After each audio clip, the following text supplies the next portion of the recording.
Who else thought that you had an extra hour this morning? Nobody? I did. So I get up.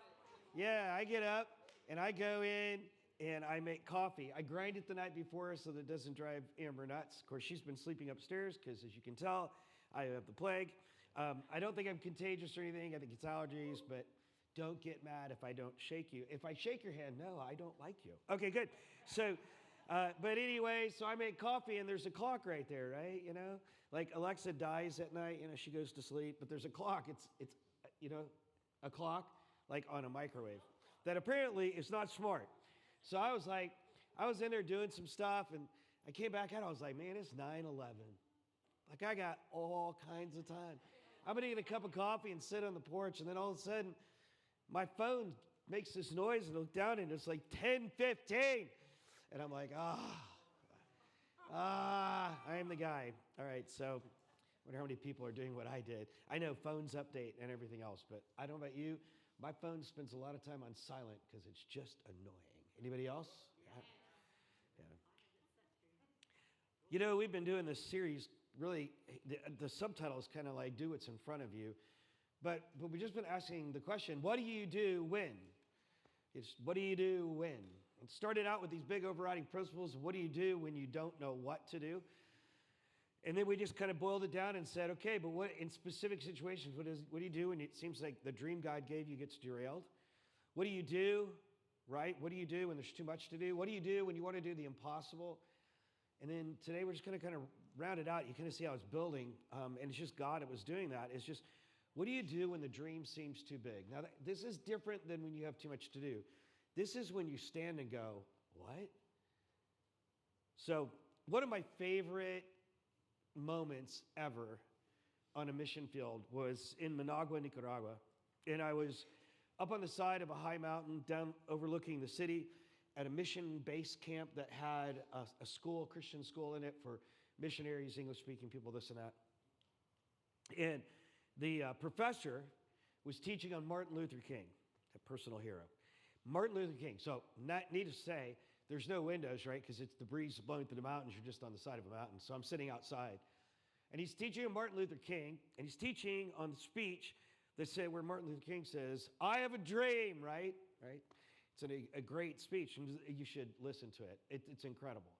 But if you ever heard that speech, you know that speech is talking about a dream that is so we look back and we get it.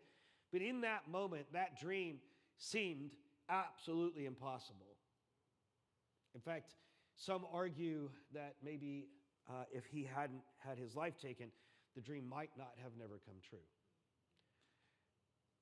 The professor assigned to these students, these young students, that they had to go home and they had to pray and they had to ask God to give them a dream. And they were to write it up in a small, short speech, starting with, I have a dream. And so they came back.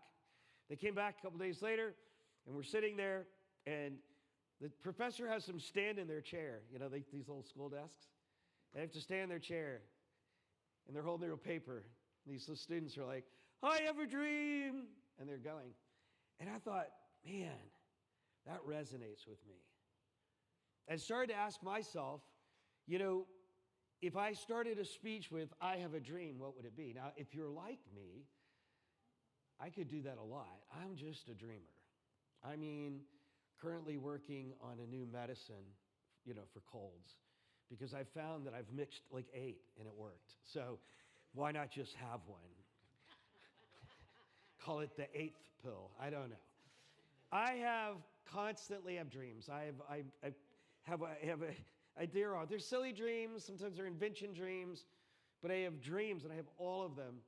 In fact, most of you heard my testimony when this small congregation began this movement that's now affecting the world with sustainable discipleship. I made a commitment to the core 6 people in the room that for 3 years I would not chase any other dream. I would just write them down and I would stay focused, because you just can't do that.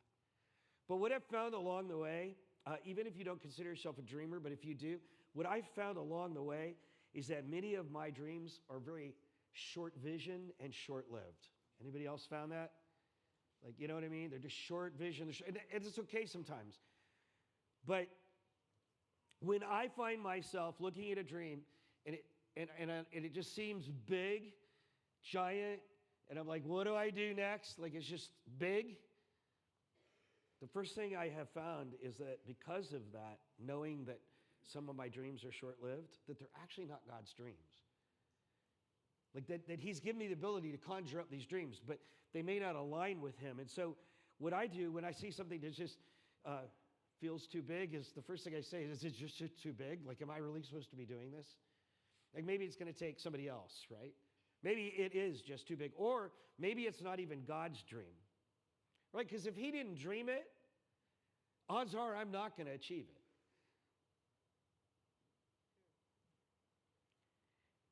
And if I can achieve it, it probably wasn't God's dream.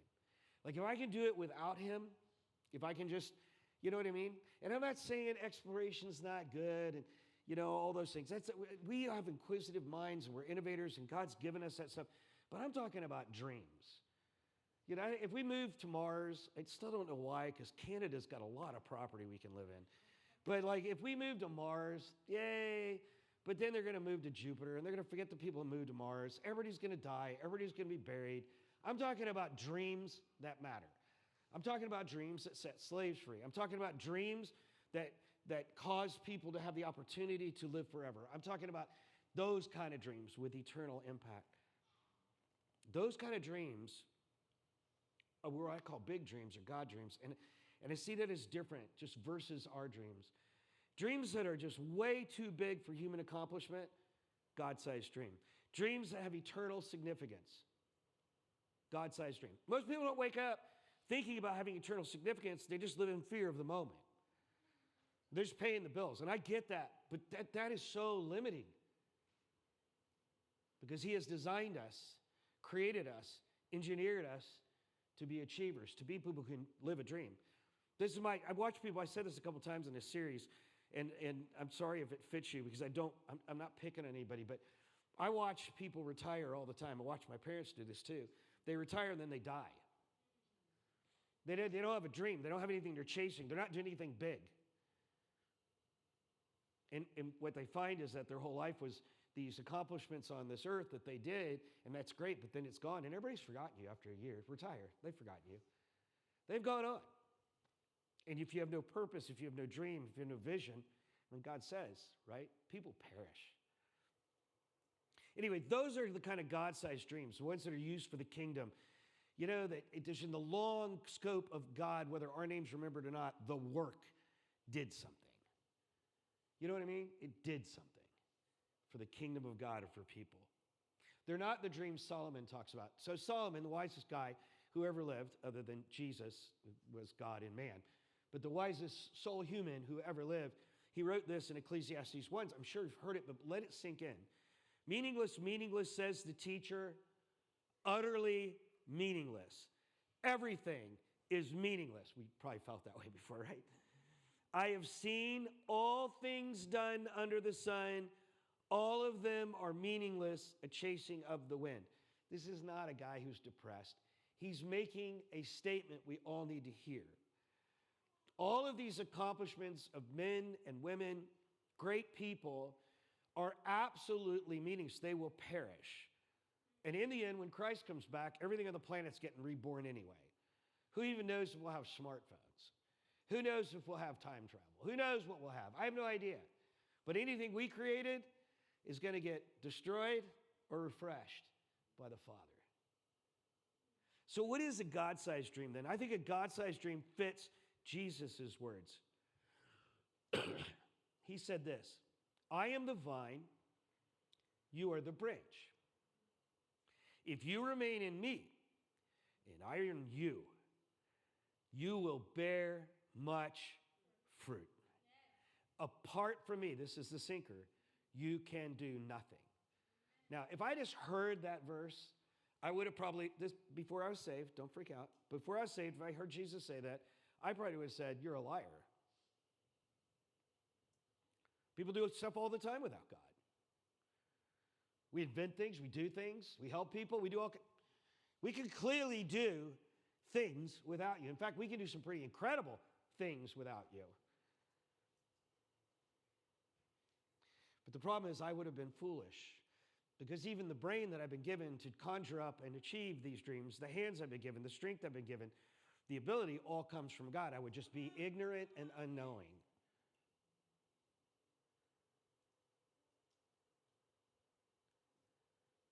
And many of the things that we choose to achieve without God end up causing a lot more damage than the good we thought they would do. But God dreams come from the vine, and they last. God dreams are the ones that result in this incredible long-term change that really ultimately comes down to human beings. Because no matter what you dream, it is not a really great dream if it doesn't benefit humans. And of course, as believers, we're going to argue that gets them in relationship, that gets them healthy, that gets them connected to God. And what we talked about this last time, the most impossible thing, the most incredible thing you could ever dream to do is to get people in heaven with Him. That's the most shrewd use of your time, talent, and treasure, is to introduce people to a God who loves them. Okay. So let's just ask God for and pick a God-sized dream. A dream that's focused the right way, a dream He gives us. And what I'm going to say is this: even if we get to be a part of those things, what do you do when you get in the middle of that thing and it just seems too big? Because it's gonna. By the very nature of it being a God-sized dream, it has to be bigger than what we can perceive, think, or hope for. Here's what you do. And if you've been a part of the series, you get this. Here's your core. First thing you do when you find yourself in the middle of a dream and it seems too big is do the next thing that God put in front of you. So whatever He put in front of you, while you're flipping out, keep doing what He put in front of you. 2, stay steady. Stay steady. Slow down. Take a breath. Remember who you are and how limited you are, and let Him say, this is the dream. Maybe you won't see it come to fruition. Maybe you're just the one who plants, and somebody else will water, and He'll bring. Slow down. Stay steady. I'd argue this too.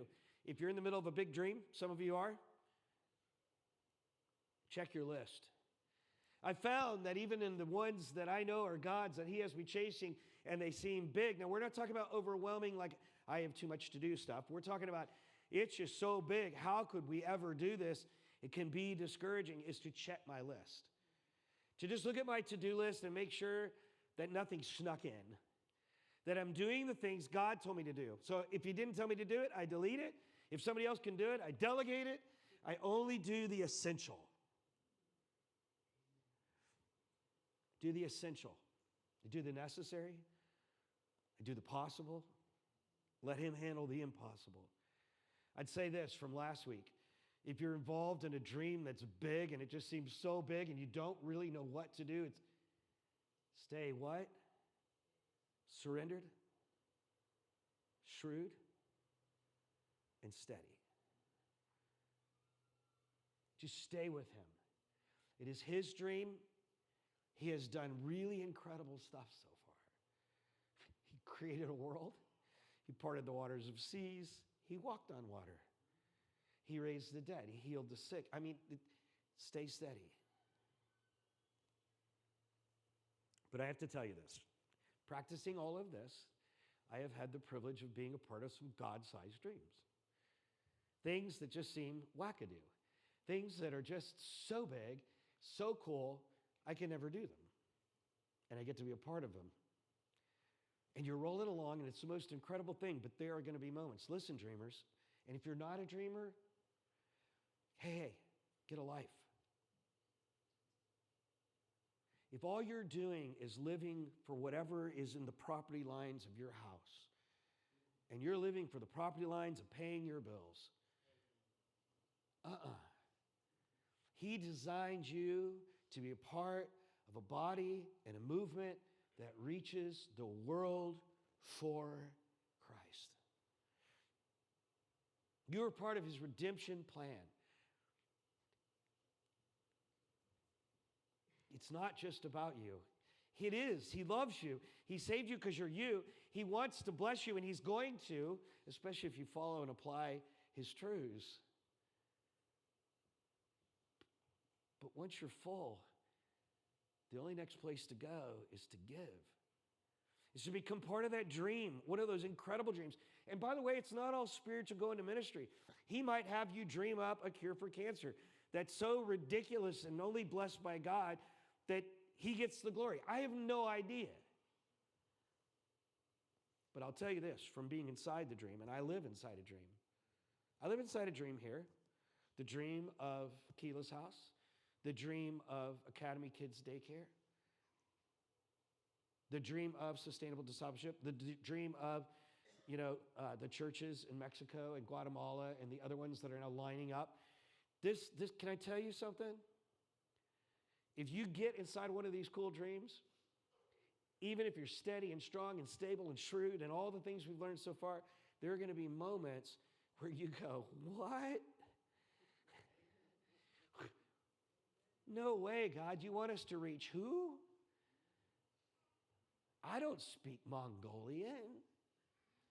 Did I get that right? Or is it Mongolianese? I don't know.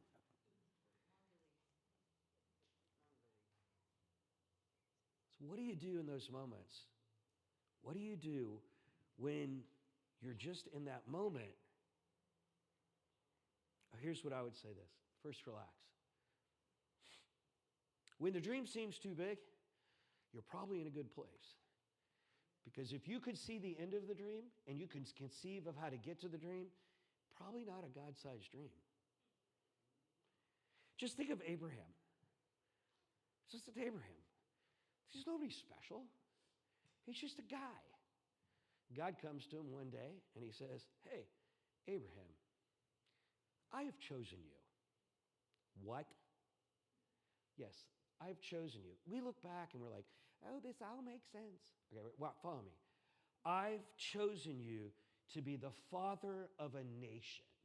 All right, Joe, so you wake up tomorrow morning.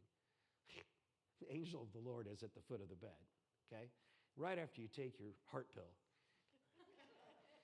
He's like, Joe, I have chosen you to be the father of a nation. So we look at this stuff and it's like these two-dimensional stories. If you were in the middle of it, imagine. I want you to leave your home and go to the land I'm preparing for you. And if you think he didn't know where you're going, you're mistaken on Scripture. That's just, people use that so they can wander off and do what they want. He told him exactly where he was going. And when he got there, he told him the next place. But Abraham never got to see the end of the dream. In fact, Abraham kept seeing everything fall apart. Think of Moses, right?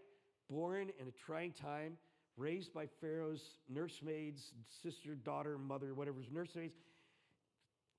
He longs to save his people who are under oppression. He ends up he has to go off into exile because he tried to do it on his own. But God's dream was he would send him back to deliver the entire nation. And then the bush is burning, and he's like, what? And then God convinces him finally to go. And all these guys, this staff in his hand, and God's like, just throw it down. It turns into a snake. We're like, oh, it's cool. I'd be like, what? Then he walks into the land, and Pharaoh's there. And God's like, we'll do this. And so plague 1 doesn't work out. Plague 2 doesn't work out. Plague 3 doesn't work out. At this point, most of us are like, see ya. Plague 4 doesn't work out. 5, 6, 7, 8, 9. It is not until plague 10 that God actually executes the plan, only to find yourself in the middle of the desert at the edge of a sea with an army coming to kill you. Just take the staff and hit it, and the water will part. Sure thing. On and on this guy's story goes. How many times was he like, what? David, you're going to be the king of Israel. Go back and shepherd. He finds himself one day carrying lunch to his brothers. They're all a bunch of sissies. Oh, they are. They're all like, he's a really big giant. We can't take him. And they're letting, the guys are taunting them. Like, you little Jews. They're just, and David's like, what the heck? Have you no self-pride in our God? What's he have? A slingshot? Here's a slingshot. Okay, take the slingshot and kill the giant. David doesn't even think twice. He's just like, I've killed bears. Why? Because he'd been walking with God, right? But I mean, just think about this stuff. Nehemiah. Nehemiah is in slavery to a foreign king, a captive of war, prisoner of war.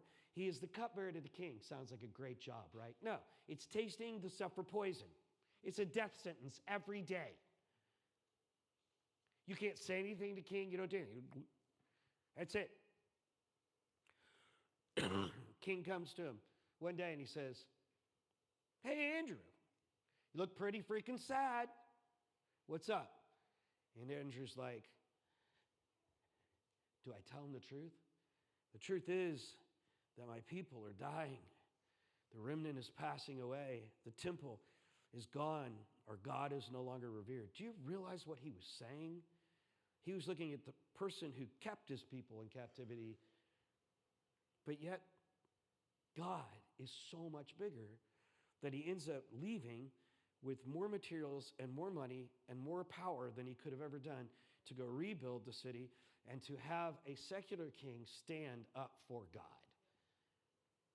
Think of the disciples. Go unto all the world and make disciples.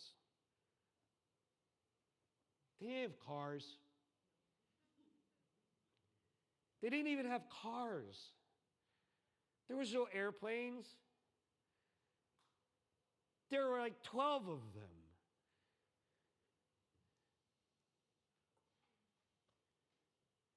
They weren't Jews of note. The Gentiles didn't care about them. They had zero influence. They knew they weren't him. Do you think in that moment they actually thought that they could, make bread multiply, walk on water, heal the lame, anything? These are those kind of God-sized dreams. And they got to live them. And I hope you want to. I really hope you want to. Whether it's in the context of your job and leveraging that for the kingdom and to reach people for Christ, or whether it's you're going to go off and be a missionary, or whether it's you're in retirement and you're just going to change the world or do whatever it is, whether you're in school or just got out of school or still in high school, I want to reach my school for Christ. Impossible God-sized dream.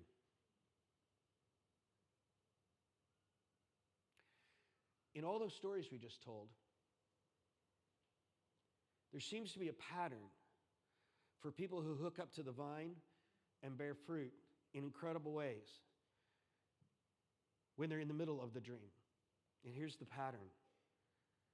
The first thing is it all starts with available obedience. For blank fillers, that's your first blank.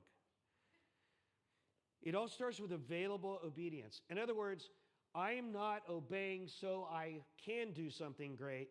I'm obeying because you're great. You know the way, the truth, the life. I just want to live the abundant life with you. I want to be in relationship with you. It's not even one based on fear. I have a friend right now who just lives in fear. Oh, God's going to get mad at me. Oh, God, get beyond it. If he was going to get mad at you, he'd be mad at you right now because I am. Like, shut up. Like, shut up. Like, just live. And live to prosper, live to be in relationship. So it's available obedience. It's not obedience for your own gain because you have to. No, it's just, I'm just here.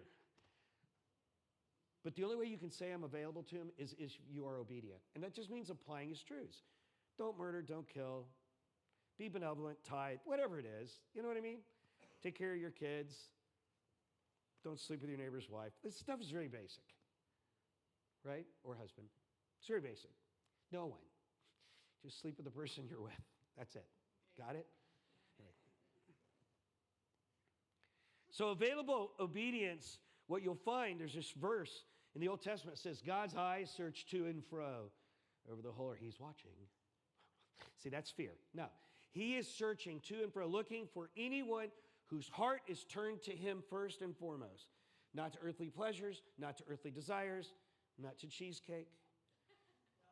But it's turned to him. And he says, so he can strengthen them. Do you know what happens when God makes you strong? See, this is the deal. When you're practicing just available obedience, it almost always leads to an invitation from God. Henry Blackaby calls this the moment where God invites you to join him in what he's doing. See, when we dream the dream, we're like, God, come, fill, and help us with our dream. See, no. Available obedience, let him issue the invitation. Go join him in what he's doing when he points out what you need to do, where he's already doing something. Blackaby says that you have that moment that you may not even know what's going to happen. You just get the first step. Move to Ontario. Okay. And the call may evolve over time. But you follow the invitations. Once you accept the invitation, it shifts to anchored obedience. Anchored obedience. This means when things don't look right, when the dream doesn't seem to, when it's all, you stand the ground God gave you.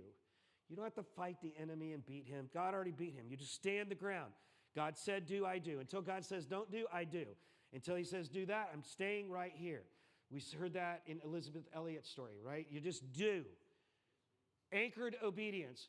When the temptations come and pride comes, get it out of your life. Stay obedient. Be humble. Because when you get involved in a God-side dream, the enemy, Satan, he's a real guy. Jesus said, right? Keep us from the evil one. Even Jesus knows he's the enemy. He's going to try to tempt you with everything from pride and all these other things. Keep your head down. Anchored obedience. Anchored obedience. And when it gets really bad, Henry Blackaby, the guy who I just told you about, who says, look for God to invite you to his work, calls this the crisis of faith. Like there's going to be these moments where you're just like, and you have to dig in and say, God, I will die for you. Joel Malm, my friend and fellow author in the book, we have Full of You out there, but in another one of his books that talks about the spirals we go through in life, calls this the cave of darkness. Like there's just these moments where you go in the cave and you got to live through the trial to get back out of the dream. So anchored obedience and chasing after him is going to cause you to face human limitation. If it's a God-sized dream, my people, you're going to begin to realize you cannot do this. No one could. Human limitation is when the task clearly becomes impossible without God doing something divine. I simply cannot be on 6 continents.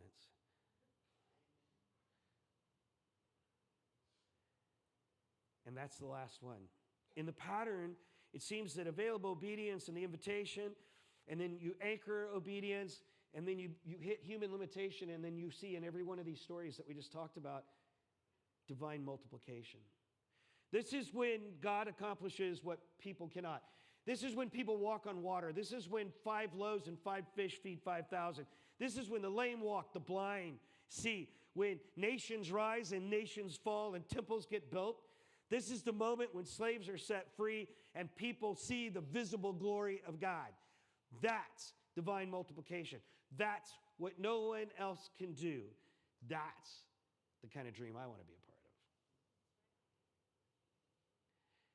When Noah looks at me and says, you could have never done that.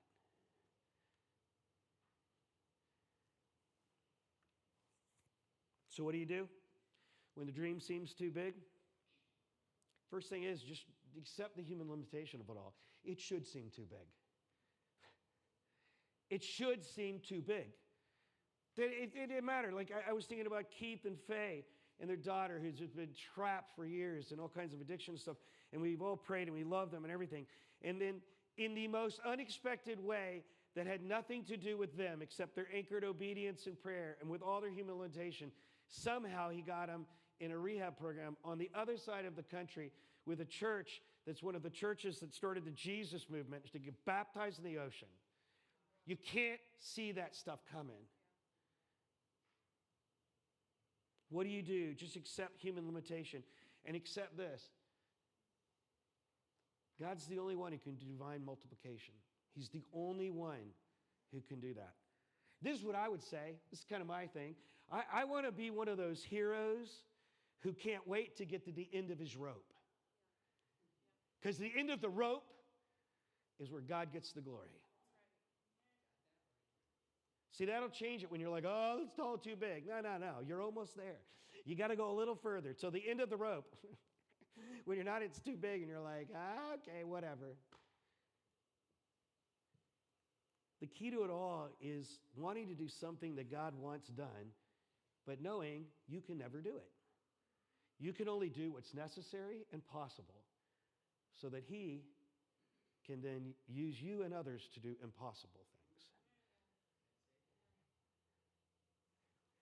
Theodore Roosevelt, I don't know if he was godly or not because I don't know him. May have been, may not have been. But he was smart. Said this, do what you can with what you've got where you are. It's kind of what we just said, right? For Moses, it was a staff in a desert against a Pharaoh. For David, it was a slingshot with a bear and then one day a giant. Do what you got. Do what you can, right? With what you got where you are. Peter, it was a boat and a Savior and water and faith. Do what you can with what you've got where you are. That is the beginning. It sounds a lot like what? Available obedience, looking for an invitation, right? And it's okay to ask. Peter said, I want to come walk on the water. Can I come walk on the water? You ask God. Just be willing. If He says no, just wait for the next invitation. You don't have to just sit there and go, well, God didn't send me an invite, so I'm going to sit on my butt. You're missing out. Don't want you to miss out. Don't feel bad. Don't want to miss out. So what do you do when the dream seems too big? The world would say this. How do you eat an elephant? One bite at a time. But the follower of Christ would say, okay, but I'm going to ask God, which next bite? I'm going to ask God, which next bite? See, we get the dream, eat the elephant, and then we go, good, one bite at a time. So we get a bite measurer and a knife. Hopefully we kill the dadgum elephant. That'd be painful. And a fork, and then we just start eating. But no. Which bite? There might be a proper way to eat an elephant. I don't know. Get it? When your dreams align with God's desires, human limitation is the exact moment where the impossible becomes possible. So what do you do when it's too big? Here it is, the recap. Be availably obedient. Clarify the call. Continue anchored obedience. Embrace your human limitation. And trust God to do the divine multiplication. Then and only then does the dream, whether it's in your family or your home, whatever it is that God invites you to do, that is miraculous. Then and only then are we set to see that. So don't fret, just step back. Look at this framework, execute the framework, because it's easy to mess up. It's easy to get involved on, I flew 49,000 miles last year. It's easy to start thinking like, this is so cool, I'm diamond, everything else. And to forget that while I'm on the plane, it might behoove me to go back and read the book of 1 Corinthians. Like to go back to the basic instructions because we have mission drift. And the very thing that got me to this place is I became a disciple. And if I don't stay a disciple, constantly feeding, then I'm going to run out of fuel. And then I'm going to screw something up big. Like, you get it? Just go back to the framework and work the framework. And don't worry about that outcome. Don't worry about those people who won't listen because there's lots of them. Good? All right. So here's the underlying principle. If you're just a big picture takeaway, ready? This is it. After this, there's no more. Okay? Big underlying principle is this. Matthew 19:26 says this. With God, all things are possible. If you believe that, the definition of impossible entirely changes. And the question is no longer, can this happen? The question becomes, what does God intend to do now? God bless you.